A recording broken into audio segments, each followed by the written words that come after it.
The Secret Garden, by Frances Hodgson Burnett. Chapter 24. Let Them Laugh. The secret garden was not the only one Dickon worked in. Round the cottage on the moor there was a piece of ground enclosed by a low wall of rough stones. Early in the morning, and late in the fading twilight, and on all the days Colin and Mary did not see him, Dickon worked there, planting or tending potatoes and cabbages, turnips and carrots and herbs for his mother. In the company of his creatures he did wonders there, and was never tired of doing them, it seemed. While he dug or weeded, he whistled or sang bits of Yorkshire moor songs, or talked to Soot or Captain, or the brothers and sisters he had taught to help him. "We'd never get on as comfortable as we do," Mrs. Sowerby said, "if it wasn't for Dickon's garden. Anything'll grow for him. His taters and cabbages is twice the size of anyone else's, and they've got a flavour with 'em as nobody's has." When she found a moment to spare, she liked to go out and talk to him. After supper there was still a long, clear twilight to work in, and that was her quiet time. She could sit upon the low, rough wall, and look on and hear stories of the day. She loved this time. There were not only vegetables in this garden. Dickon had bought penny packages of flower seeds now and then, and sown bright, sweet-scented things among gooseberry bushes and even cabbages, and he grew borders of mignonette and pinks and pansies, and things whose seeds he could save year after year, or whose roots would bloom each spring and spread in time into fine clumps. The low wall was one of the prettiest things in Yorkshire, because he had tucked moorland foxglove and ferns and rock cress and hedgerow flowers into every crevice, until only here and there glimpses of the stones were to be seen. "All a chap's got to do to make 'em thrive, mother," he would say, "is to be friends with 'em for sure.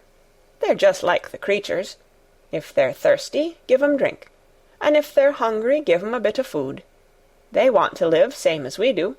If they died, I should feel as if I'd been a bad lad, and somehow treated them heartless."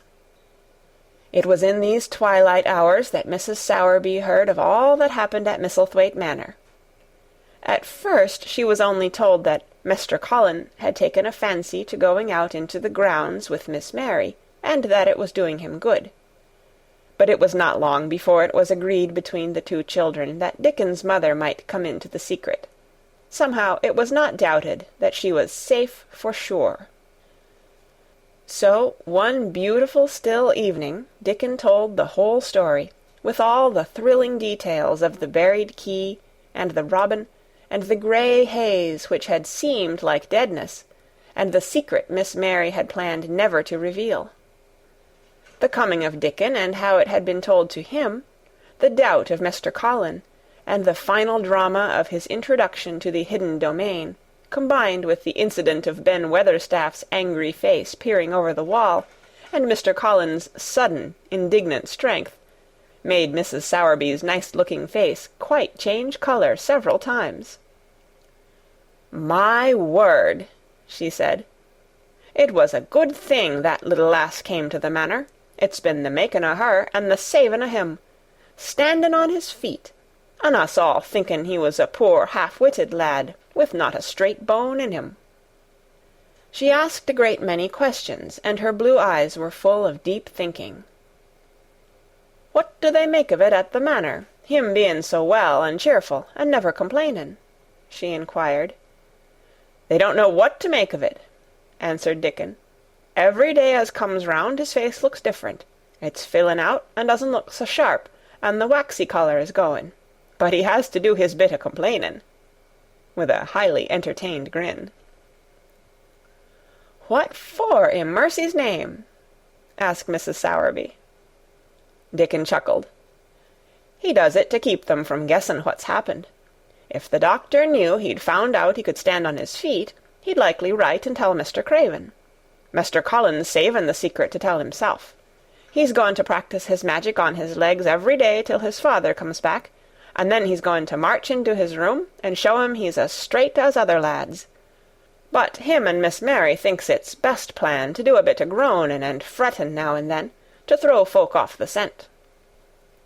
Mrs. Sowerby was laughing a low, comfortable laugh long before he had finished his last sentence. "Eh," she said, "that pair's enjoying theirselves, I'll warrant.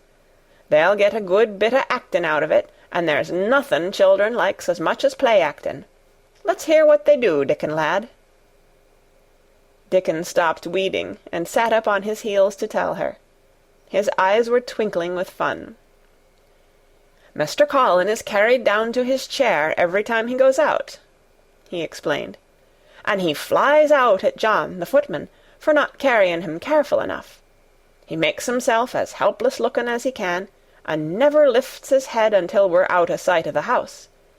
And he grunts and frets a good bit when he's being settled into his chair.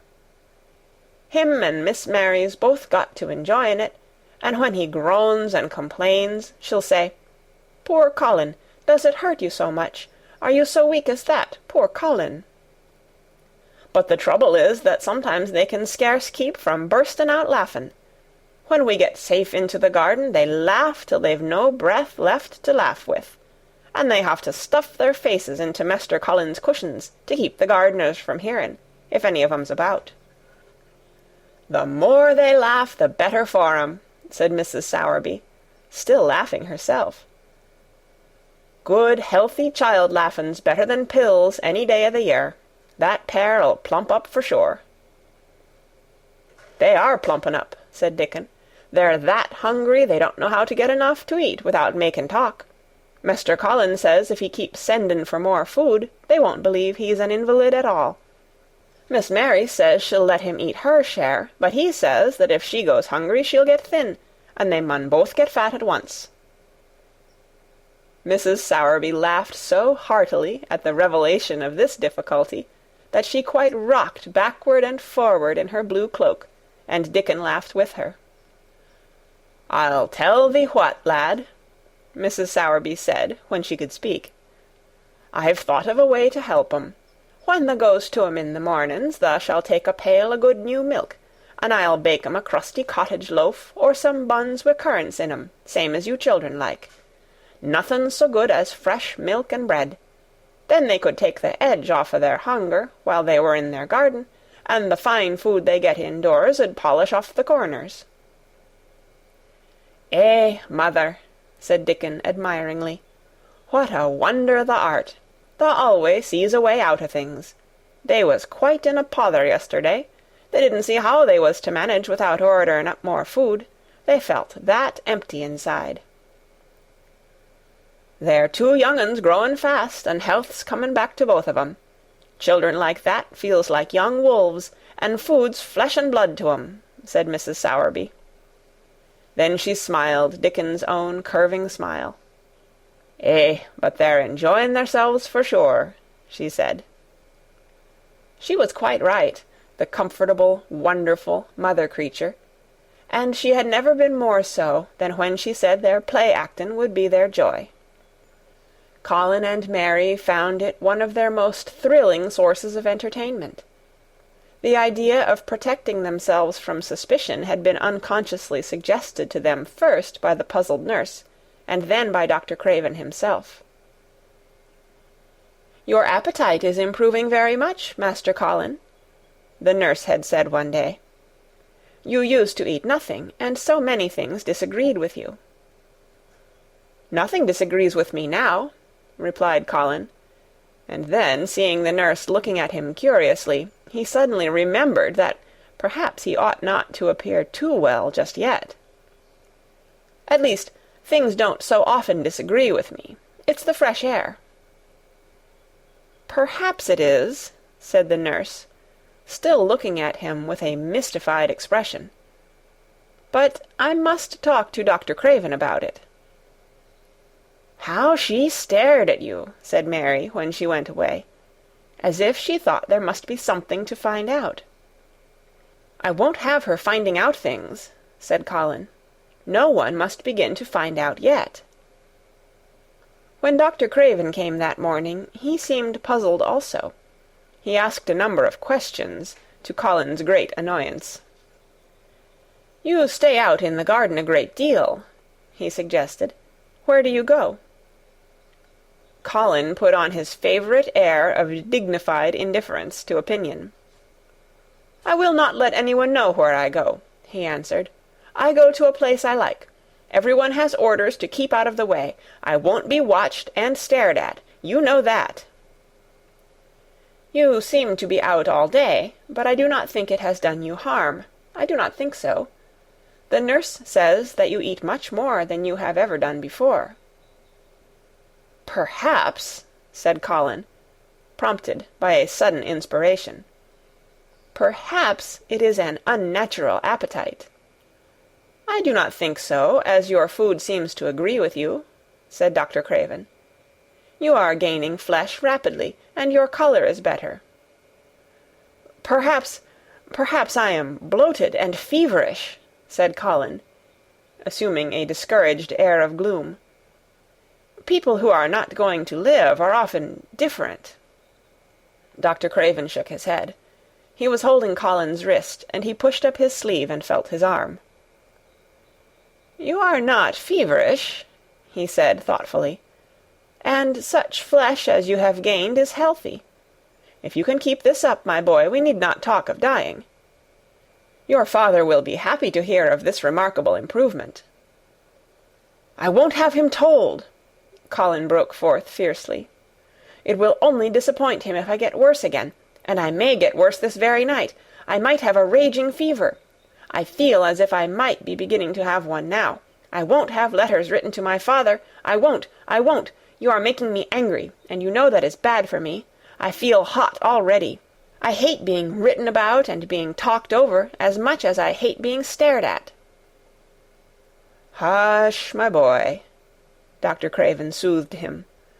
"Nothing shall be written without your permission. You are too sensitive about things. You must not undo the good which has been done." He said no more about writing to Mr. Craven, and when he saw the nurse he privately warned her that such a possibility must not be mentioned to the patient. "The boy is extraordinarily better," he said. "His advance seems almost abnormal. But of course he is doing now of his own free will what we could not make him do before. Still, he excites himself very easily, and nothing must be said to irritate him." Mary and Colin were much alarmed, and talked together anxiously. From this time dated their plan of play-actin'. "I may be obliged to have a tantrum," said Colin regretfully. "I don't want to have one, and I'm not miserable enough now to work myself into a big one. Perhaps I couldn't have one at all. That lump doesn't come in my throat now, and I keep thinking of nice things instead of horrible ones. But if they talk about writing to my father, I shall have to do something." He made up his mind to eat less, but unfortunately it was not possible to carry out this brilliant idea when he wakened each morning with an amazing appetite, and the table near his sofa was set with a breakfast of home-made bread and fresh butter, snow-white eggs, raspberry jam, and clotted cream. Mary always breakfasted with him, and when they found themselves at the table, particularly if there were delicate slices of sizzling ham sending forth tempting odours from under a hot silver cover, they would look into each other's eyes in desperation. "I think we shall have to eat it all this morning, Mary," Colin always ended by saying. "We can send away some of the lunch and a great deal of the dinner." But they never found they could send away anything, and the highly polished condition of the empty plates returned to the pantry awakened much comment. "I do wish," Colin would say also, "I do wish the slices of ham were thicker, and one muffin each is not enough for anyone." "It is enough for a person who is going to die," answered Mary when first she heard this. "But it's not enough for a person who is going to live. I sometimes feel as if I could eat 3 when those nice fresh heather and gorse smells from the moor come pouring in at the open window."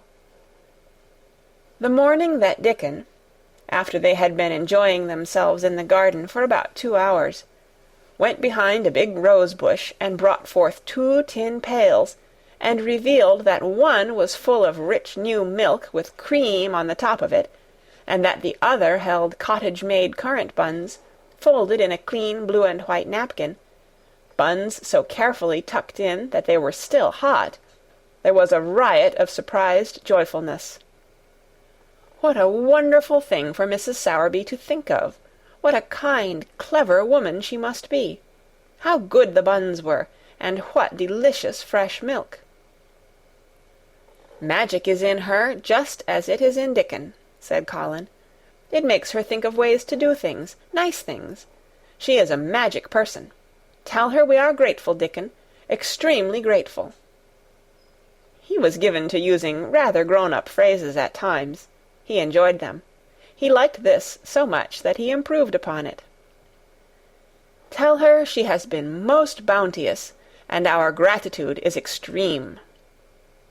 And then, forgetting his grandeur, he fell to and stuffed himself with buns, and drank milk out of the pail in copious draughts, in the manner of any hungry little boy who had been taking unusual exercise and breathing in moorland air, and whose breakfast was more than 2 hours behind him. This was the beginning of many agreeable incidents of the same kind.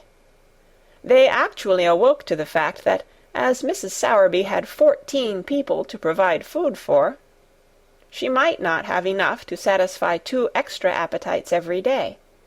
So they asked her to let them send some of their shillings to buy things. Dickon made the stimulating discovery that in the wood in the park outside the garden where Mary had first found him piping to the wild creatures, there was a deep little hollow where you could build a sort of tiny oven with stones, and roast potatoes and eggs in it. Roasted eggs were a previously unknown luxury, and very hot potatoes with salt and fresh butter in them were fit for a woodland king, besides being deliciously satisfying. You could buy both potatoes and eggs, and eat as many as you liked, without feeling as if you were taking food out of the mouths of 14 people. Every beautiful morning the magic was worked by the mystic circle under the plum-tree which provided a canopy of thickening green leaves after its brief blossom-time was ended. After the ceremony, Colin always took his walking exercise, and throughout the day he exercised his newly found power at intervals. Each day he grew stronger and could walk more steadily and cover more ground. And each day his belief in the magic grew stronger, as well it might. He tried one experiment after another, as he felt himself gaining strength, and it was Dickon who showed him the best things of all. "Yesterday," he said one morning, after an absence, "I went to Thwaite for mother, and near the Blue Cow Inn I seed Bob Hayworth. He's the strongest chap on the moor. He's the champion wrestler, and he can jump higher than any other chap, and throw the hammer farther. He's gone all the way to Scotland for the sports, some years. He's knowed me ever since I was a little un, and he's a friendly sort, and I asked him some questions. The gentry calls him a athlete, and I thought o' thee, Mr. Colin, and I says, 'How did they make the muscles stick out that way, Bob? Did they do anything extra to make thyself so strong?' And he says, 'Well, yes, lad, I did. A strong man in a show that came to Thwaite once showed me how to exercise my arms and legs and every muscle in my body.' And I says, 'Could a delicate chap make himself stronger with 'em, Bob?' And he laughed and says, 'Art tha the delicate chap?' And I says, 'No, but I knows a young gentleman that's getting well of a long illness, and I wish I knowed some of them tricks to tell him about.' I didn't say no names, and he didn't ask none. He's friendly, same as I said, and he stood up and showed me good-natured like, and I imitated what he did till I knowed it by heart." Colin had been listening excitedly. "Can you show me?" he cried. "Will you?" "Aye, to be sure," Dickon answered, getting up. "But he says thou mun do 'em gentle at first, and be careful not to tire thysel.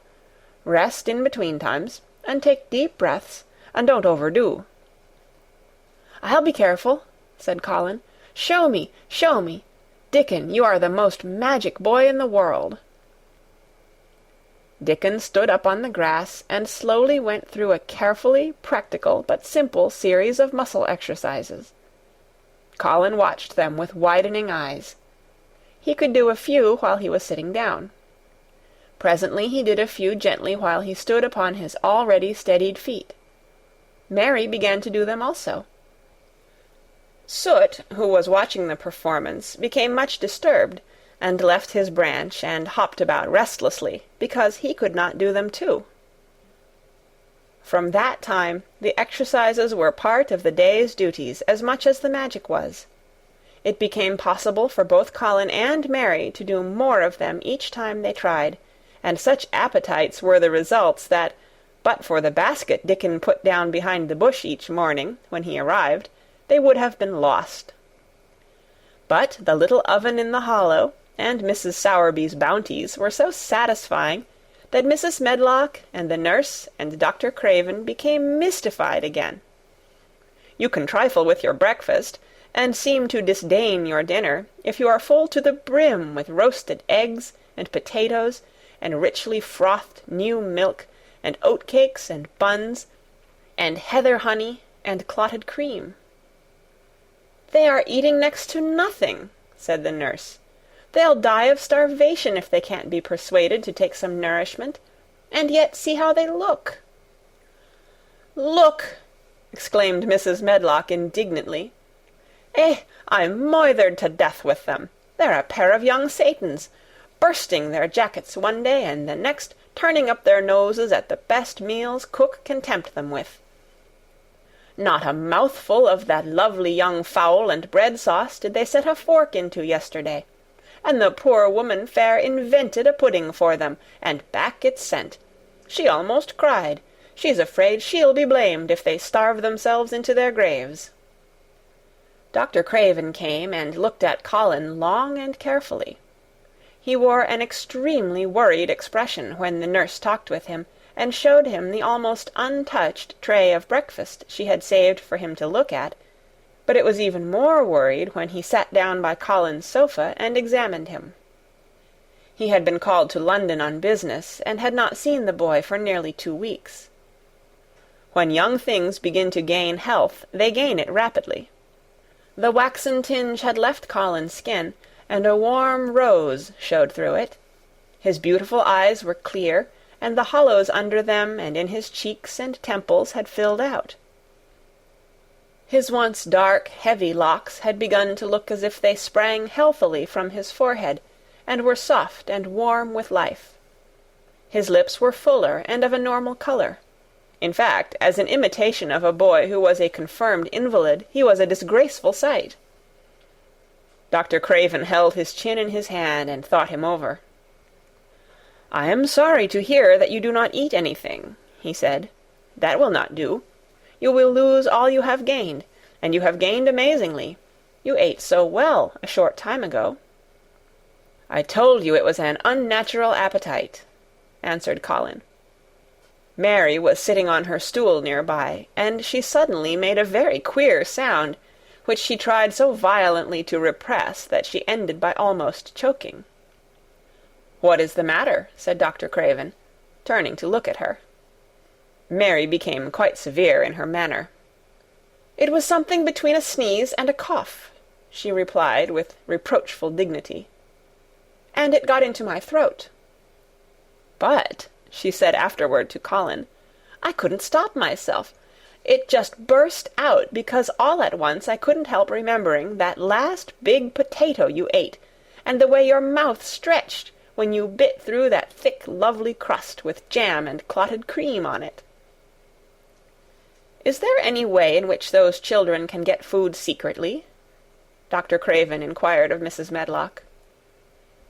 "There's no way unless they dig it out of the earth or pick it off the trees," Mrs. Medlock answered. "They stay out in the grounds all day and see no one but each other, and if they want anything different to eat from what's sent up to them, they need only ask for it." "Well," said Dr. Craven, "so long as going without food agrees with them, we need not disturb ourselves. The boy is a new creature." "So is the girl," said Mrs. Medlock. "She's begun to be downright pretty since she's filled out and lost her ugly little sour look. Her hair's grown thick and healthy looking, and she's got a bright colour.